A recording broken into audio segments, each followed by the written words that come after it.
కనిపిస్తుంది. మొదటిది ఏం ఆశ? మొదటిది ఏంటంటే యవ్వనేచ్ఛలు. Flee also youthful lust.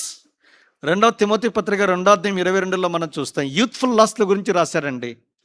కనుక ఈ చివరి దినాల్లో ముఖ్యంగా యవన ఆశలు, యవన కోరికలు ఏవైనా ఉంటే ఏం చేయాలి? విడిచి పారిపోవాలి. అది మొదటి ఆశ. రెండోది ఏంటి?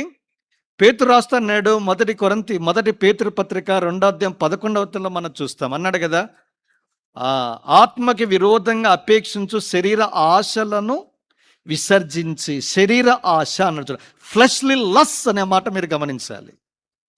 మూడవది ముచ్చటగా మొదటి యోహాను పత్రిక 2:10 మనం చూస్తాం. ఏం రాయబడింది?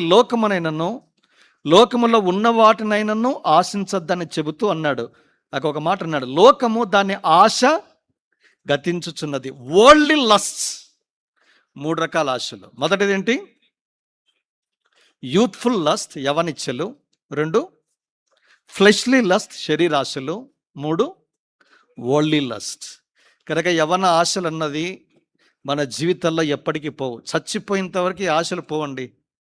శరీరము సమాధికి వెళ్తేనే శరీరంతో పాటు ఆశలు చస్తాయి. యవన కాలంలో ఉన్న ఆశలు నన్ను ఎక్కడ తీసుకెళ్తాయంటే నరకానికి తీసుకెళ్తాయి. అందుకే యవన కాలంలో ఉన్న ఆశలను విడిచి పారిపోవు. నాకు అనిపిస్తుంది చాలా ఆశ్చర్యం. ఎవరి కోసం రాశాడు ఈ పత్రిక? తిమోతికి రాశాడు. తిమోతి ఏం చేస్తున్నాడు? ఎఫెసీ సంఘంలో స్థానిక సంఘ సేవకుడు అండి. ఒక దైవ సేవకునికి ఇచ్చే హెచ్చరిక ఏంటంటే, ఫ్లీ ఆల్సో యూత్ఫుల్ లస్ట్. యవనస్తుడా, నీ యవనేచ్ఛల నుంచి పారిపో.